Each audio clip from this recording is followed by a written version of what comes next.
Okay, what's going on, everybody?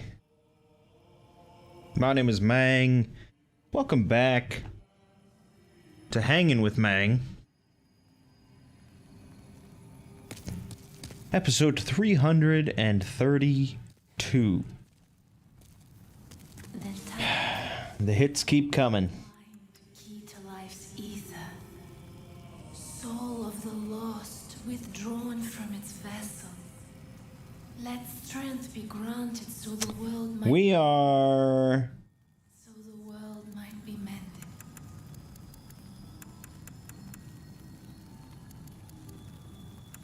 We're playing some Demon Souls on the PlayStation 5. And I've got things set up now. I've got things set up properly now. I hope. I'm assuming this all works. So I've got my 4K HDR TV. And I'm playing in 4K with HDR. I've got my wireless microphone so that I can actually, you know, I don't have to sit like 2 feet from the TV. And I've got the new, this HD 60S Plus or whatever Elgato thing, which is not the latest and greatest, but I didn't want the latest and greatest. But I had to upgrade to this one so that I can play in 4K HDR, but record in 1080p SDR. So in other words, it looks a lot better for me than it does for you, but, you know, I'm not... if I did this for a living, maybe I would splurge and we'd be recording in 4K HDR. But anything more than 1080p is really just kind of a hassle for me to upload. So, yeah, we should be pretty good now.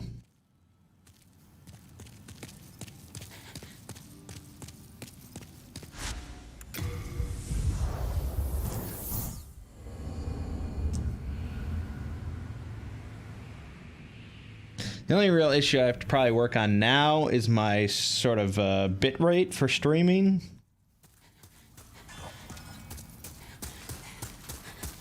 As it's probably a little low. I don't have a great upload speed here. Hopefully when I move.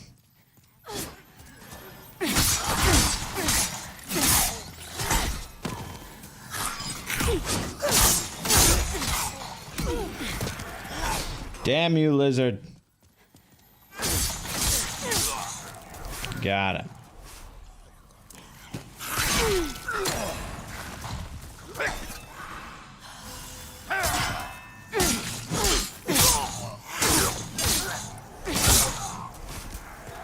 Anywho, let's get right into it.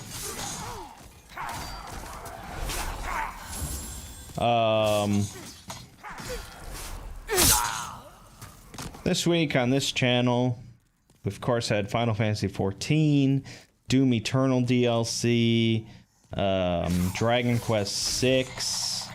We did a Bloodborne board game unboxing on Wednesday. And we started Final Fantasy X on Two Brothers Play. So, pretty solid.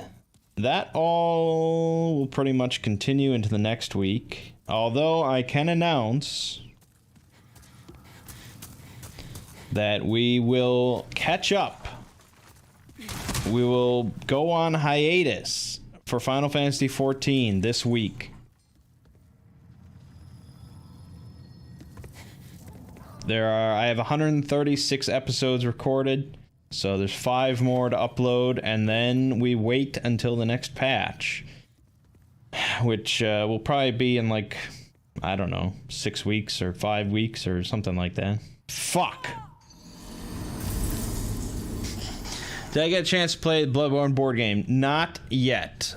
Probably Tuesday I will be playing it. So next Sunday I can tell you all about it.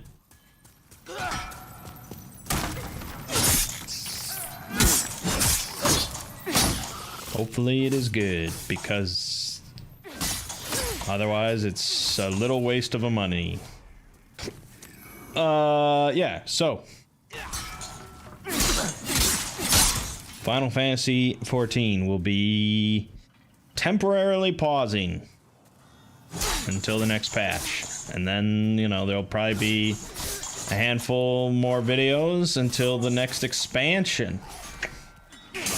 Oh boy, which that could be, I don't know, September, October, I mean, who knows? Who knows?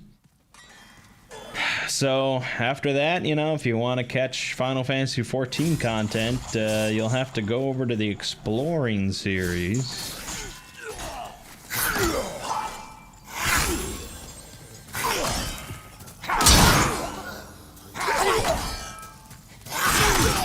Jesus.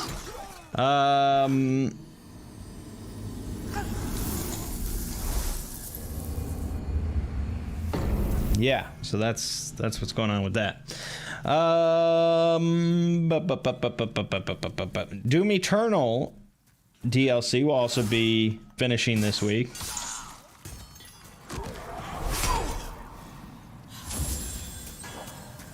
Because that's only, you know, it's just a little DLC. We're almost done with that. And so it raises the question of what to do next.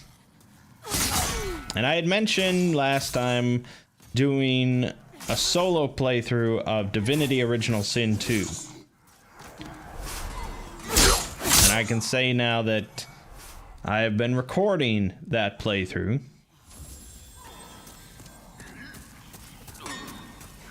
I've got like, I don't know, 8 parts or something like that so far. I've been enjoying it quite a bit. I've been playing it quite a bit. God damn it.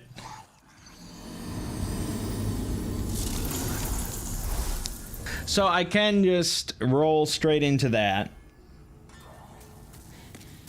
But, fuck me. I don't even have enough grass to do this, so yeah. Oh,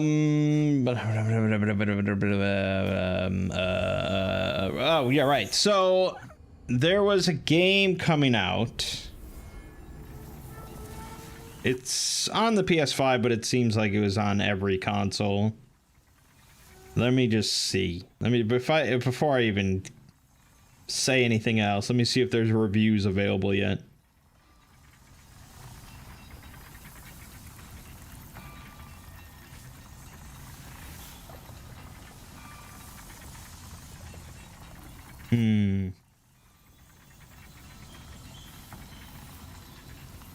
No, it doesn't seem like there's... I don't even remember the name of the game, so maybe I should look that up first.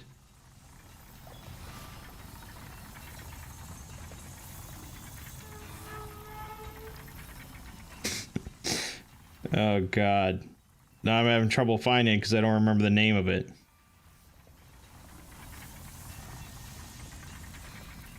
What the fuck was it called?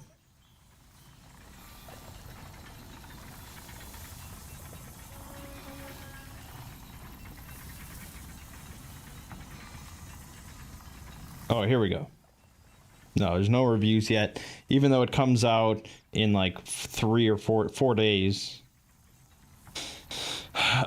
So it's Werewolf the Apocalypse Earthblood, which is probably a pretty shitty name. I don't know anything about this game. I didn't even watch the full trailer. I watched like 30 seconds of a muted trailer, and I was like, okay, maybe that could be fun. It's from Cyanide, who haven't really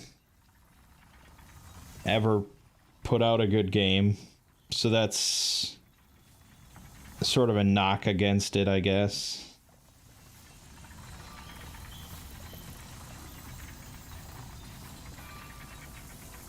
You know, it's sort of based on the World of Darkness IP, I guess, that I don't know anything about, and I don't know, man. It's on PS5 apparently, and it's something. I'm not saying I want to do a Let's Play of it, but I was waiting to see reviews. You know, those like generic third-person action games. It's sort of my bread and butter.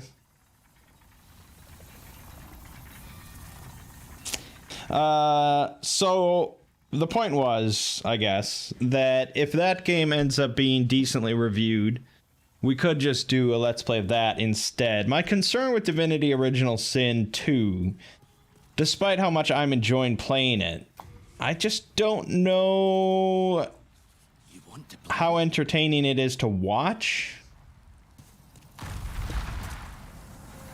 I mean, I can't, how could I know?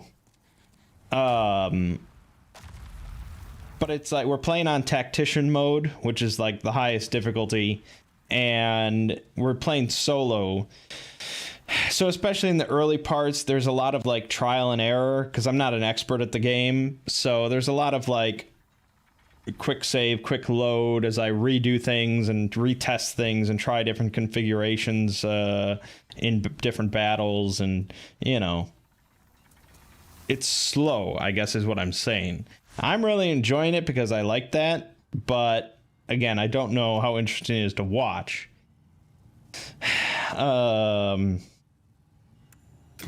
So I don't know. I guess I can upload, you know, a couple parts at least. If people aren't interested, then we'll move on. I mean, yeah, I've recorded like 8 parts, and I'll probably record more, but that does not mean like I'm obligated to upload it. I shall await. I am here. It's your souls. No interest. I can tell you're not going to last.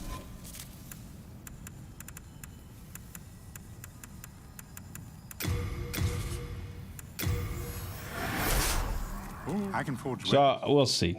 We'll see.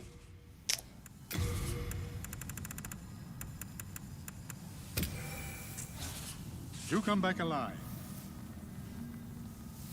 I can forge weapons. Yeah. So that's that, I guess. Dragon Quest 6 will be going on for a while, so nothing really to talk about there.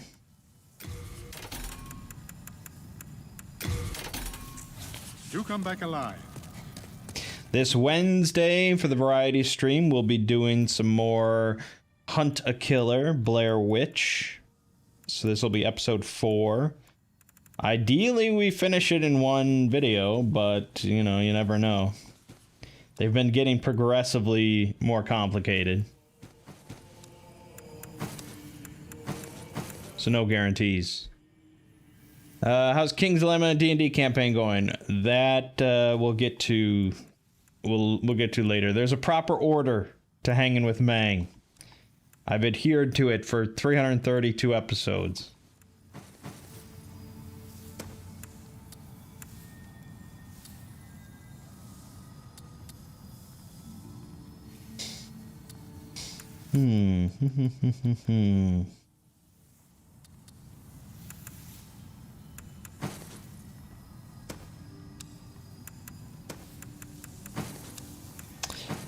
Yeah, so You have a heart of gold. what was I talking about? Right, Hunt a Killer, Blair Witch, yeah.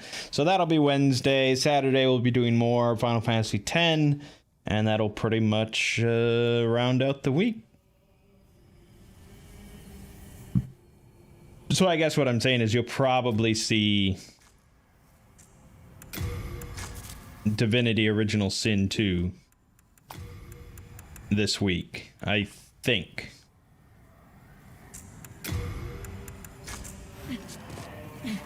Oof. Ooh. All right. Over on the Exploring series.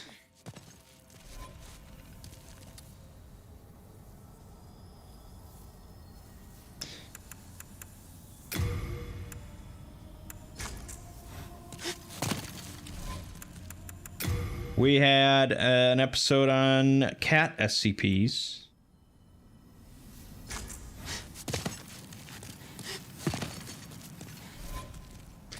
No, that's not. Okay.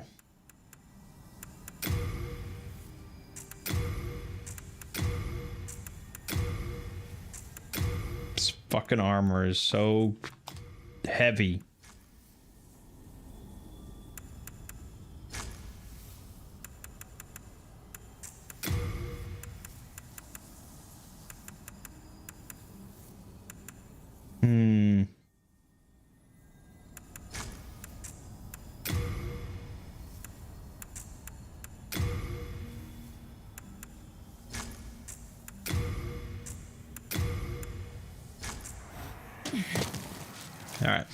Yeah, cat SCPs.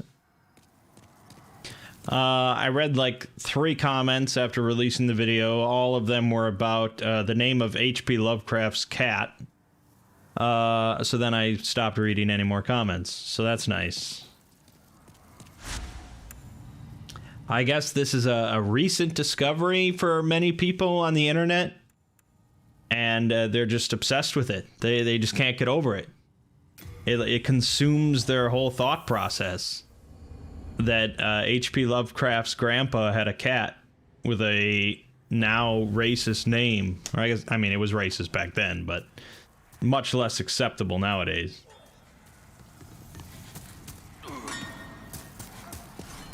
And that just any sort of you can't bring up. I mean, basically, all of Lovecraft's works are null and void nowadays because of this cat. You can't discuss any of them because there was this cat. So that's nice. I'm glad, you know, his entire legacy is now vanished.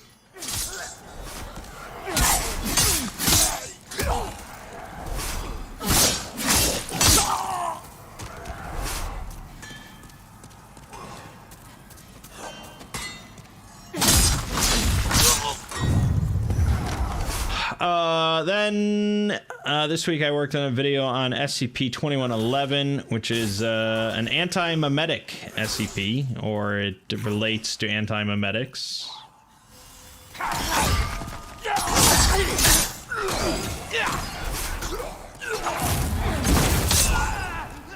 Which, anytime you get into anti-memetics, it gets a little interesting.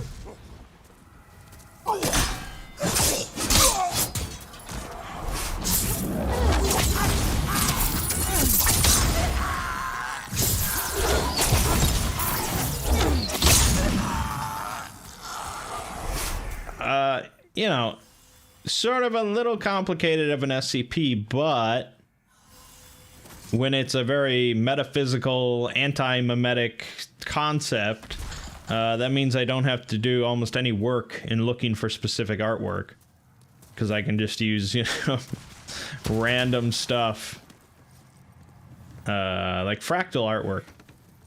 I love some good fractal artwork. So that was nice. Yeah. Then this week I'll be working on a video. I don't remember the number, but it's titled House of the Worm. And this one will be a little bit unique because it'll be partly a summarization as normal, but it'll also partly be a reading video. Because, and the only reason I'm doing this is because there's like an addendum to this SCP that is a tale. Basically, it's like a journal. So there's no dialogue in this journal entry, in this journal tale thing. And that means since there's no dialogue, I can do a reading of it. And I figured, well, why summarize it when I can completely pad out the length of the video by just reading this shit? So, should be pretty good. Should be a decently lengthy video because of that. And I hope people like it. I'll also be releasing the 3rd episode of the story of Final Fantasy XIV. It's tentatively titled The Trouble with Sylphs.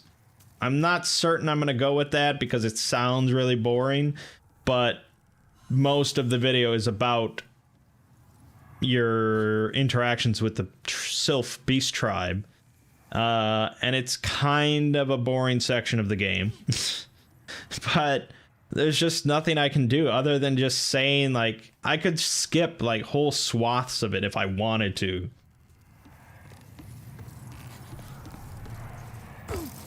Or, you know, I could, like, heavily summarize big chunks of it. But I don't know. I don't know if I really want to do that. I mean, yes, we want to just get to Heaven's Word and blah, blah, blah, but I don't know.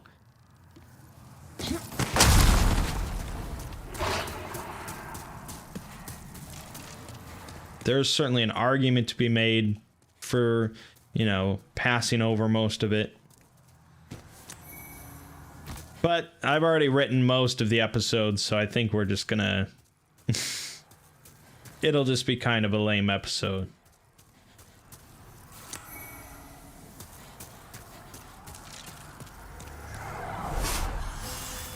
Here we go, let's fight Flame Lurker and die horribly. This'll be fun.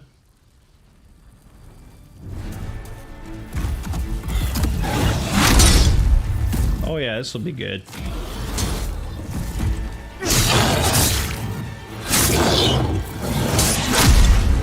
Actually, my damage isn't terrible.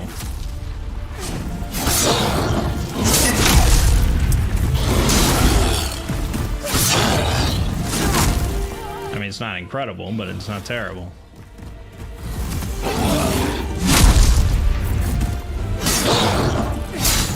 In HDR, baby. Oh my god, those flames.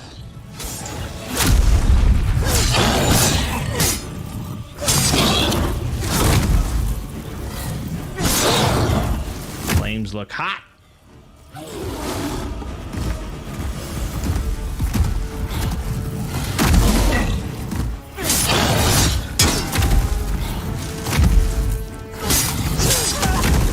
Oh, come on. What are you doing, man?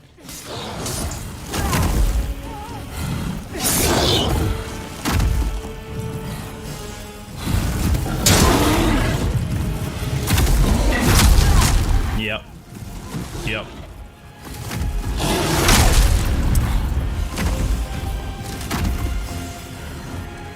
Just hold out on that grass. Oh, damn it.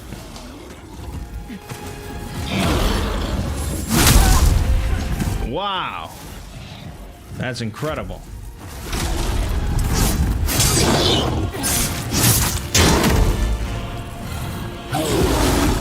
We'll get back to hanging with Mangg in a second. Fuck.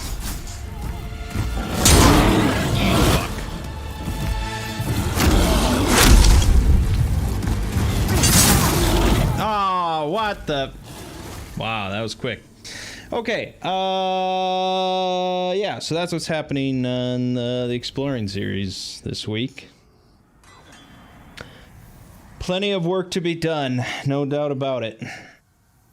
No doubt about it. I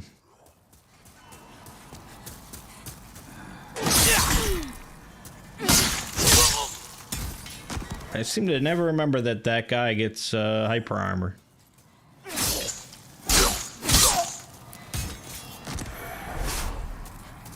All right, so King's Dilemma we played again. We played a couple more games of it. It's going swimmingly.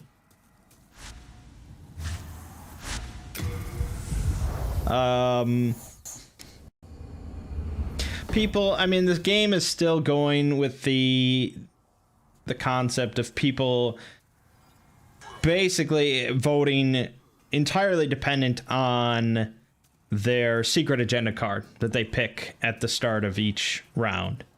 And that card, Jesus, that card is, I mean, you're picking your secret agenda card generally based on each house has like different bonuses.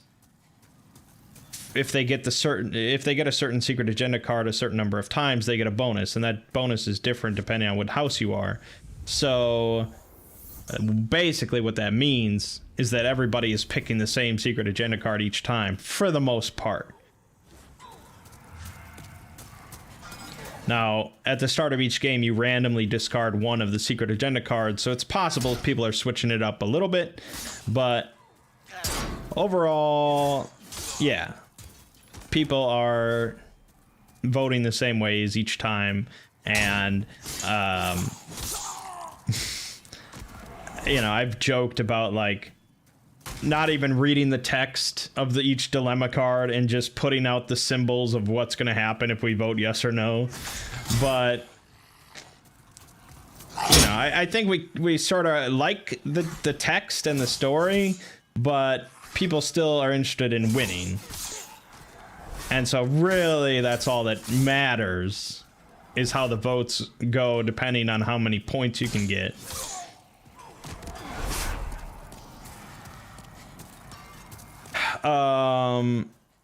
And for me, I'm never a person that plays board games really to win. I don't really care. I mean, some board games, it's better to win than to lose.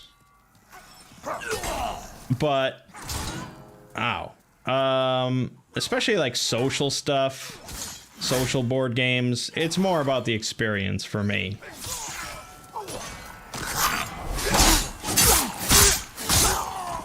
So I don't really care how the votes go. I don't really care how many points I get or anything like that, or if I win each game, whatever. It's just, I care more about this story that we're developing and the legacy aspect and the role playing. That's more interesting, because otherwise, I mean, if you don't care about that, you could strip away a lot of this game. But I can see that's tough. It's tough to sort of balance, because it's not just a storytelling game. I mean, there does need to be some mechanical aspect here. There does need to be a board game. But then, you know, if you have the board game aspect too relevant, people don't care about the story side, because it's just flavor text. You know, there are plenty of board games with flavor text. I mean, look at the Bloodborne board game. There's that game's covered in flavor text. None of that really matters. You could strip all that away and still have the same game.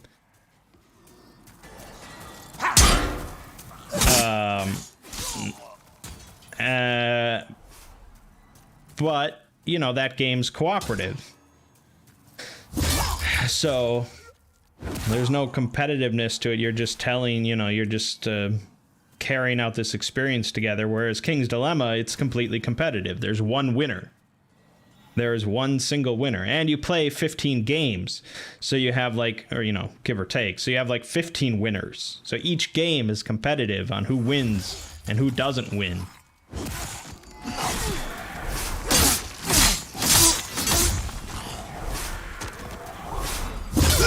And I guess maybe there's some sort of like lesson to be learned, that people will disregard all their moralities and, you know, beliefs just in the pursuit of power and to win. You know, they don't give a shit if they promote slavery or, you know, they execute innocents or whatever, just because, hey, this is how we win. I guess there's a lesson to be learned there. But a good example that cropped up on Monday was like, I read the dilemma text. I read the dilemma text for one, and basically this soldier that was up on this outpost in the northern mountains, he had like basically he had raped some peasant girl. And her family was outraged and they wanted him punished. And blah, blah, blah, blah, blah. And he, the guy, the soldier, claimed that just, living up in the mountains for so long has sort of driven him crazy. And so the dilemma was whether or not we punish the soldier. And so once I finished reading the dilemma text, but before I explained any of the potential ramifications, two of the people at the table were basically said, boys will be boys. Now, again, I'm not like, they're not like encouraging this behavior or anything like that, but they believed that,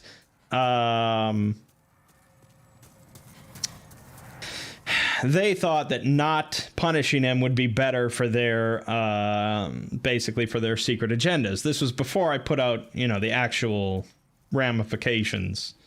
They were just assuming. But then as soon as I put out the actual ramifications, they completely switched 180 and they were like, oh, we have to punish this guy fullest extent of the, and it's just like, so it doesn't really matter what the text is I'm saying, because all that they're going to vote with is whatever gets them more points,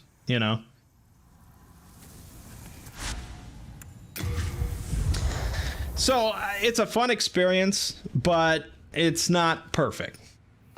I have my issues with it.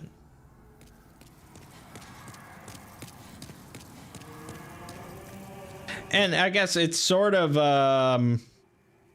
this is sort of a good segue to my D&D discussion of not caring about role-playing and not caring about story, and instead just caring about how to win. Because that's sort of what happened in our D&D session this week with my family. I am here.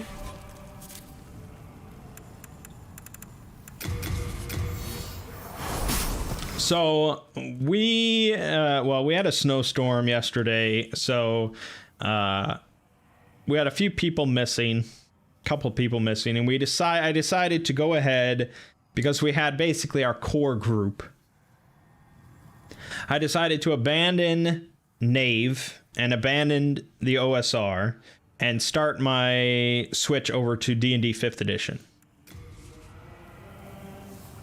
So I figured we'd get together, we'd have dinner, we'd make 5th edition characters. I would basically make them online using D&D Beyond, and I would just ask them some questions about, some specific things about their characters that they want.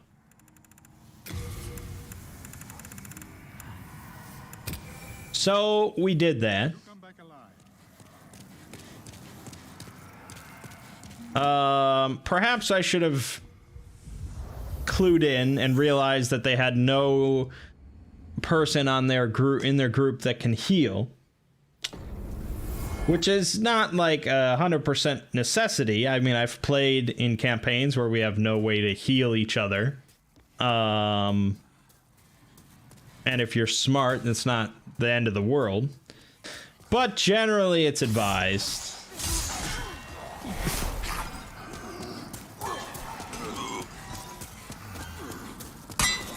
So maybe I should have mentioned something like that to them.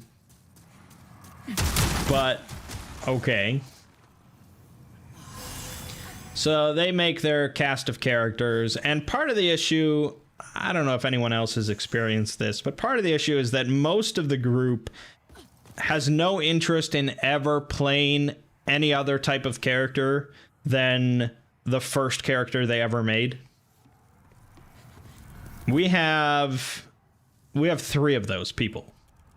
We have 3 of those people that the first character they ever made in an RPG was like a fighter, a thief, and a ranger. And since then, every time we've played, every time they've made characters, they've made a fighter, a thief, and a ranger. They have never tried anything else.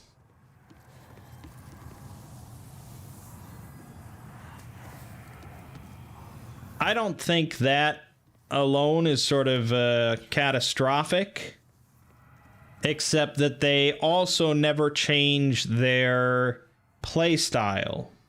So it's not like, okay, I'm going to make a fighter, but this time this is going to be a little bit of a different fighter. I'm going to make a fighter that's I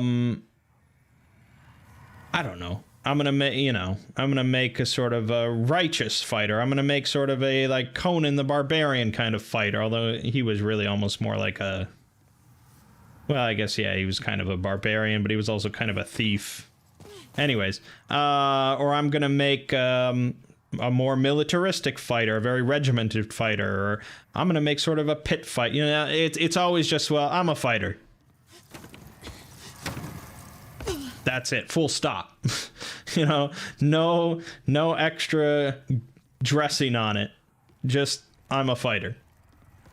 The thief. It's never sort of a interesting sort of play on the thief. It's never like a Robin Hood thief or like a muscle thief or a sort of a charismatic thief. It's always just, I'm a thief. I steal from people. That's it. I don't really have any compunction about who I steal from. I just fucking steal from people, all right? The Ranger, it's really never... I mean, the Ranger, I guess, she's gone in a little different direction sometimes. But 95% of the time, she is just like a Beastmaster Ranger.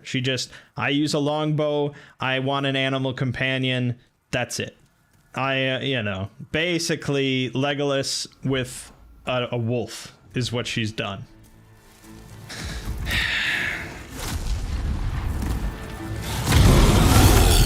And I mean, I've played as Artemis many times. I mean, when the next time I play D&D or, a fantasy RPG, I'll probably play Artemis. But I've experimented with a lot of different things. Especially during, like, my D&D 4th edition days, I played all sorts of different characters. I mean, I played bards, and I played fighters, I played paladins, I played wizards, I played thieves. I've done all sorts of stuff. My first character was a rogue, then my second character was a bard, then my third character was a fighter. So each time I was like, I'm gonna mix it up. Whereas my first character is a fighter, my second character is a fighter, my third character is a fighter. It's just like, fuck.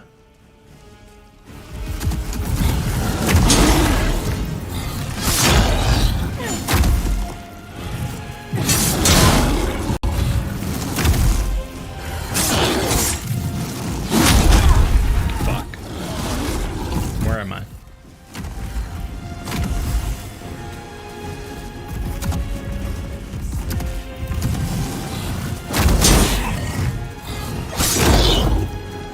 Anyways, that's really more just a symptom of the problem, I guess.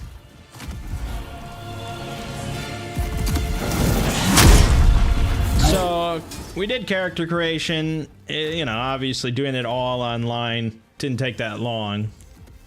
And I had a printer there, so we just printed it out, and I'm like, okay, well, the night's young.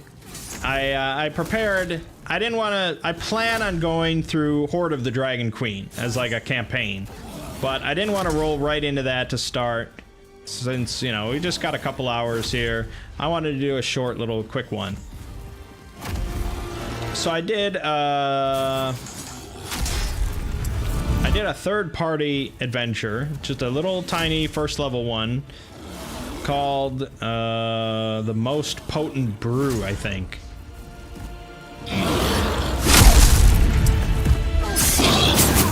Very simple adventure. They're in a tavern. They get hired by this guy that runs a brewery. Basically, he had some workmen in the basement doing some excavating to expand the brewery, and they opened up an old wall, and they got attacked by a bunch of giant rats. So the group is hired to go and clear out the rats.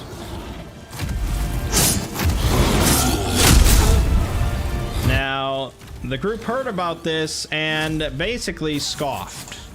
Shit. They believed that they were above killing giant rats. I don't know why they thought this. You're level fucking 1, you know. There's no task above a level 1 D&D character. If you get hired to crawl through shit to find some jewelry or something, that's what you're doing. But, you know, they agreed to go check it out because at the end of the day, that's what the DM wants you to fucking do. So they go, they get greeted by this gnome at the brewery. They get some ale for free. And he tells them, you know, the situation. There's some giant rats. And he wants them to go down there, clear out the rats, you know, find out how they've been getting in, make sure that no more rats will be getting in. And make sure it's safe, you know, so that he can send workmen down there again. Very simple concept, man. This is basically for brand new players. So they head down into the cellar. Full of bravado. You know, very cocky. They think they're just going to be stomping some rats. And they get ambushed by 8 giant rats. Now, 8 giant rats at level 1 can fuck you up. You know, on a hit, they can do like 4 damage. And level 1 D&D 5th edition character has, you know, 10 health or something on average. And they have pack tactics, so if any of them are near each other, they get advantage on their attack rolls. So if they gang up on somebody, they can fucking rip you apart. And that's basically what happened to 2 of the 5 players. They got ganged up on. And both of them went down to like 1 HP in the first round or so. They lost all their cockiness, and they immediately fled the cellar. The others stayed behind and managed to kill a few more, and then the rest of the rats fled back through the hole. And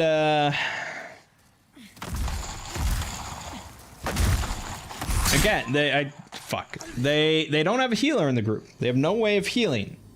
Now, in the last campaign, the Knave thing, they had bought a bunch of potions of healing. They loved potions of healing because they also didn't have a healer in that game. So they completely relied on potions of healing. And I'm like, okay, I mean, there's a market. You can go buy potions of healing. 50 gold pieces each.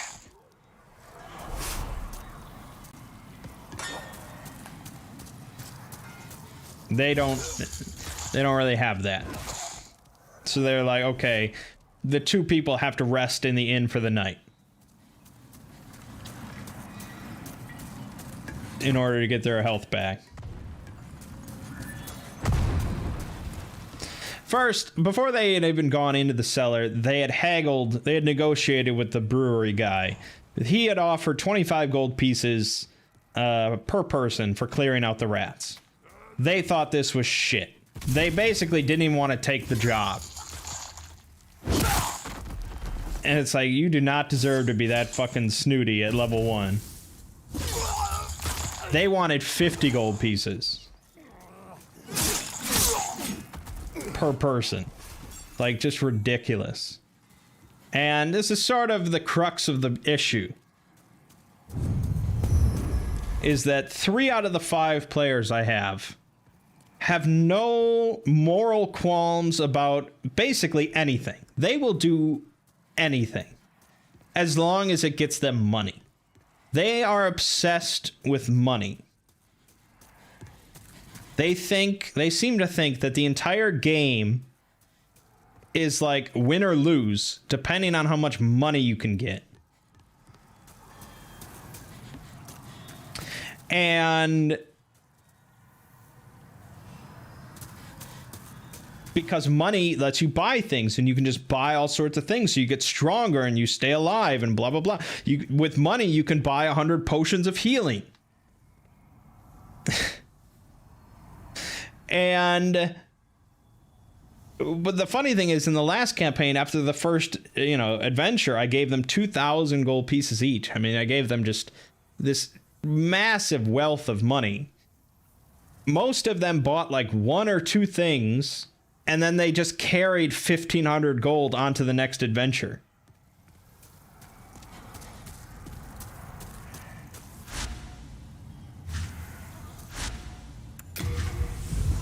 So even if they have money, they're not really sure what to do with it. All they know is that they need fucking money. So they didn't even want to do the job because 25 gold was just nothing to them. They wanted 50 gold per person. They eventually negotiated 30 gold per person. I mean, maybe I should have just said, fuck it, give them 50 gold per person, but I really don't want to encourage this. So anyways, well, 2 of them were resting at the inn. The other 3 decided to go check out this hole in the wall and chase after these rats. And they checked out the hole, they went down this corridor, and they encountered the puzzle of the adventure. Basically, there was this colored mosaic on the floor with a riddle, and they had to decipher the riddle and step on the mosaic in certain places in order to pass through it safely. Otherwise, a giant swinging blade would come down and slice them.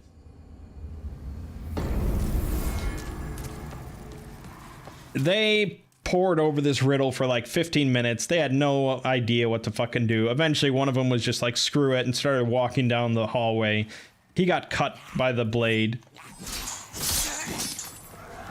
So they still sat there, and they got to a point where they were like, fuck it. You know, we killed some rats. We did the job. Let's get out of here. Let's get our money and leave. Yeah, they were basically done. They had checked out one room and a hallway.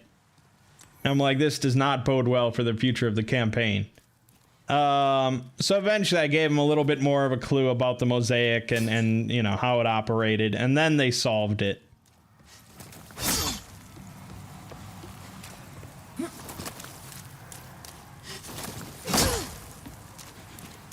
So they continued down. What the fuck? Why does this not work? I guess. They continue down the hallway and they get to a door. They go into this room, this like abandoned laboratory. This basically used to be an old wizard's tower a long time ago. So they go into this laboratory. They find like a wizard's tome that can give some more spells to a wizard character.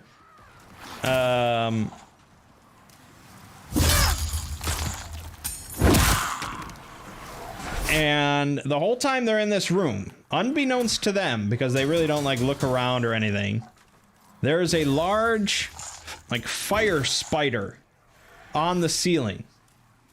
It's not like on fire, that would be pretty obvious, but it's lurking in the shadows. And basically I was just like waiting for the right moment to ambush one of them. But before I do, they decide, all right, we've checked this place out. Let's get the fuck out of here. So they leave. They go back upstairs. They know that there's 2 more rooms at least that they have not gone into. So they know that they are leaving this place unfinished. But they're like, we did our job. They found a couple more rat corpses that, like, you know, the swinging blade killed or something. So they figured they had seen 8 rats at the start. They have 8 rat corpses. Their job is done. Never mind the fact that they have not discovered how the rats, like, got into this area. because they haven't found the hole that leads to the outside yet. They haven't found like a nest or anything like that. They haven't found out why these rats are so big. None of that. So they go back upstairs.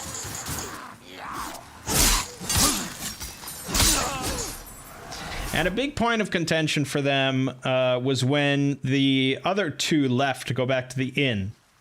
They told the guy that, oh, they need to go back to the inn. We might have to wait till tomorrow to finish this job up. And so he had said, like, oh, boy, I mean, another day?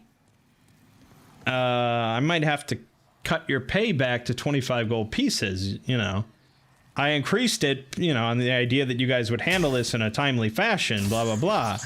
This infuriated a few of them. The idea, the sheer fucking, you know, gumption of this guy to threaten to pay them less. They immediately said, we're going to kill him.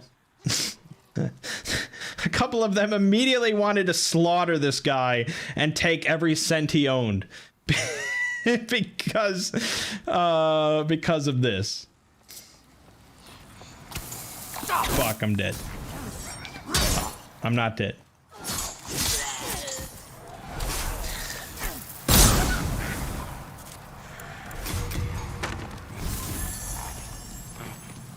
So that's partly why the three of them went back into the hole to continue exploring, in the hopes that they could just wrap this up quick to get their 30 gold pieces instead of being bumped down to the sheer fucking peasantry value of 25 gold pieces that he originally offered.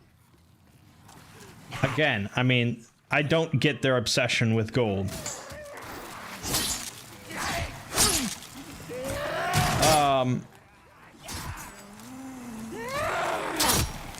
So anyways, they go back upstairs.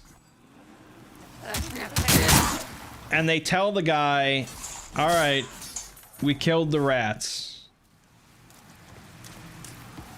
The job's done. And so they start conversing with this guy, and I wanted to be very clear. I wanted to be very clear as a DM of what they were really saying here.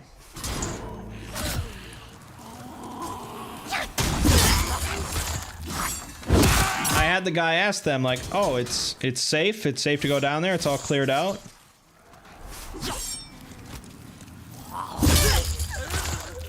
And they, at first, they were a little wishy-washy about, you know, if it was really safe down there.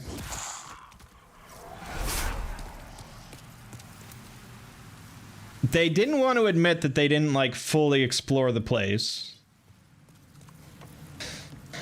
But they did tell him about the mosaic on the floor, and they explained where to step to properly pass it without getting hurt. This worried him a little bit because, you know, there's a deadly trap in his basement, but that can be dismantled. I mean, if they know how to solve it, they can fix it. They can remove it.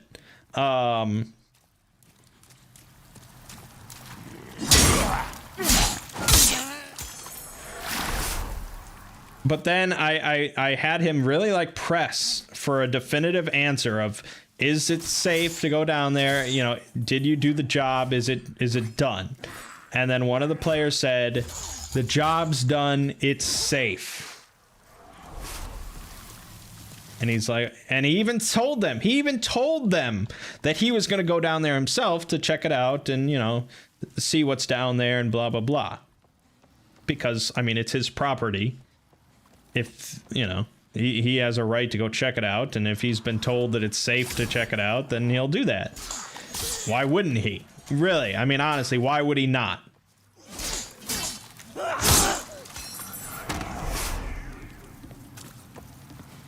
So they knew full well that A, they had not fully explored the place, and B, they had told him it was safe and he was going to go down and check it out himself.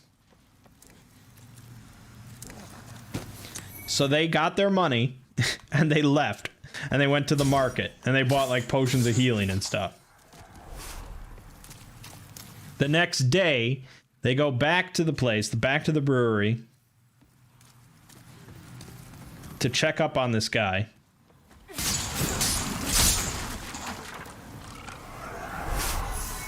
And they find that all the lights are off in the brewery. Like it's like closed up, the door's locked. So they pick the lock on the door. They break in, they go downstairs, and they immediately smell like death, you know. You there, won't you, please? Curse that witch. So they go to the mosaic, and on the mosaic, they find the bodies of two of the guy's, like, employees.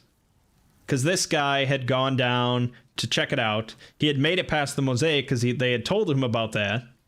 And he had died to something else. So then his two employees arrived for work. They didn't find him, so they went downstairs. They didn't know about the mosaic, so they tried to cross it, and they died from the swinging blade. Again, I felt this was all pretty logical. So the group immediately loots the bodies of the employees and steps over them. They continue on back to the laboratory where they find the charred corpse of the brewery owner. So they got him killed and two of his young employees. Then, while they're looting the corpse of the brewery owner, they get attacked by the giant spider finally. They basically mopped the floor with this guy due to my terrible rolls. I rolled a 1 on my first attack roll, and he basically ended up prone, and they just annihilated him. So it really wasn't that big of a fight.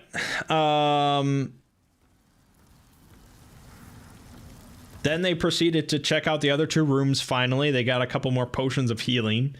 And that was it. They left. And my mom is the only one that really felt a lot of guilt for what they had done.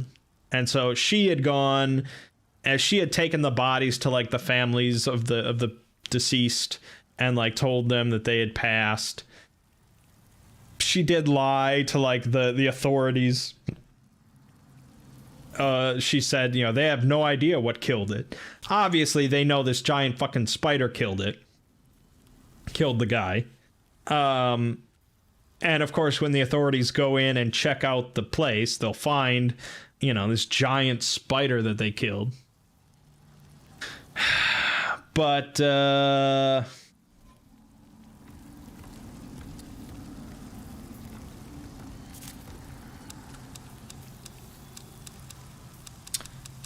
yeah, it sort of ended on a sour note with a few of the group really not caring at all that they got this guy killed because he threatened to pay them less. I mean, they were, you know, if the spider didn't do it, they wouldn't have done it. Was basically what they were thinking. Damn it. And then you have like my mom, who was really like upset that this is what happened. That, you know, she's with this group that can't do anything. That just cannot be heroes. I mean, really, this is not a heroic group. This was supposed to be a dead simple mission, and yet they fucking argued about their pay. They threatened to kill this guy, and then they sent him to his own death, pretty much knowingly. So, yeah, it's a little rough. And I'm concerned as the DM because I plan on running Horde of the Dragon Queen, which, as far as I can tell from my reading of it, is a little dependent on the group sort of just being heroic characters that rush in to help to people without really thinking about how much they're getting paid for it. So I don't know how this is going to go. And I just don't really get this obsession with gold. I just, that seems so foreign to me.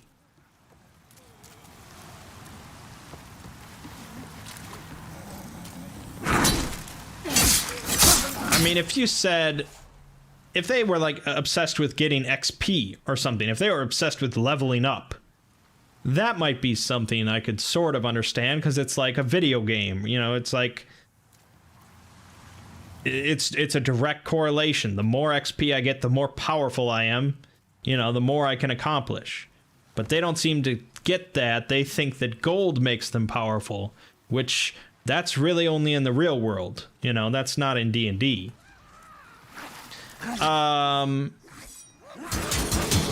Especially considering that when they do get gold, they don't know what to do with it. So it's all just seems kind of fruitless. I'd say a big problem is still a big problem is that they don't have a leader. They don't have anyone that's just like, this is what we're doing. They don't have anyone that's really scolding them for doing something wrong or something that they shouldn't be doing. They're just like a mob. They're just an unruly mob that does whatever the hell they feel like.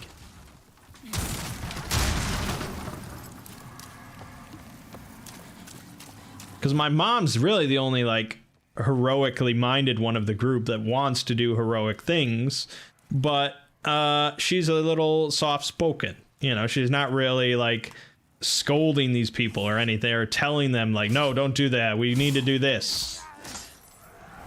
I mean, I guess maybe I should be more of a forceful DM, but it just does not feel right for a DM to tell people how to play like that.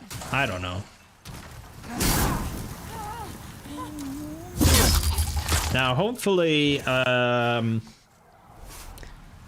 Mert's gonna come in maybe twice a month or so to DM a separate game that I can play in with a few of them, so that I can sort of like show them maybe how a heroic game should be played and how, you know, not to be complete assholes.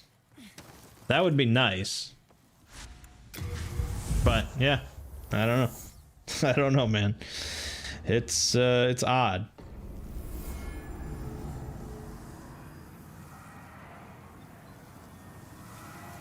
And I guess I think back to other times that I've DM'd for like my group of friends. I can't say that they've been that far off the mark. They have depicted some pretty asshole-ish behavior as well.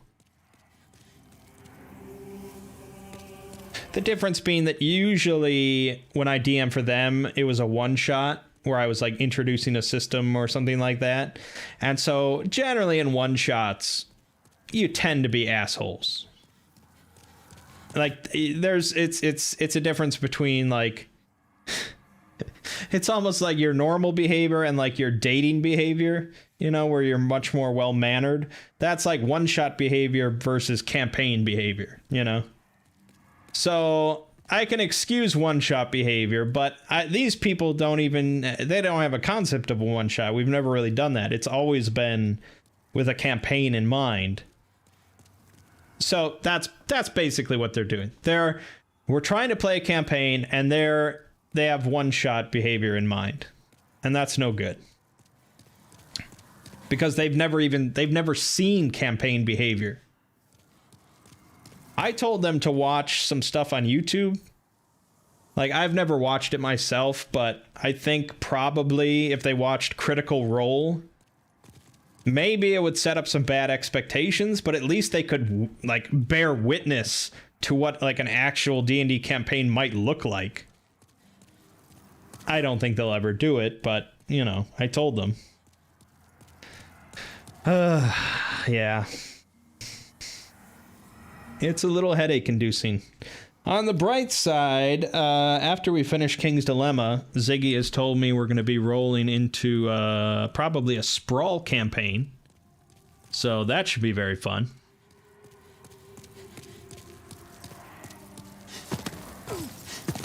I mean, now Sprawl, Cyberpunk, Shadowrun, that sort of stuff, that's completely different. There you can be assholes in the pursuit of money, and that's how the game is supposed to be played. I mean, that's good. You're not heroes. That's all fine and well. And part of me kind of wants to just run like a Sprawl campaign for them just to see what they do. Because we've only played like fantasy stuff up to this point. So, I mean, that could be a thought.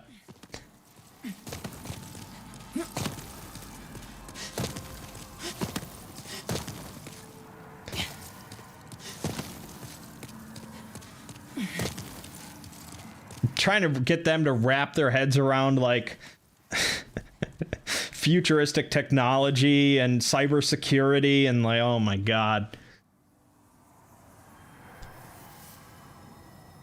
They would get caught and arrested within 10 minutes. That would be my guess.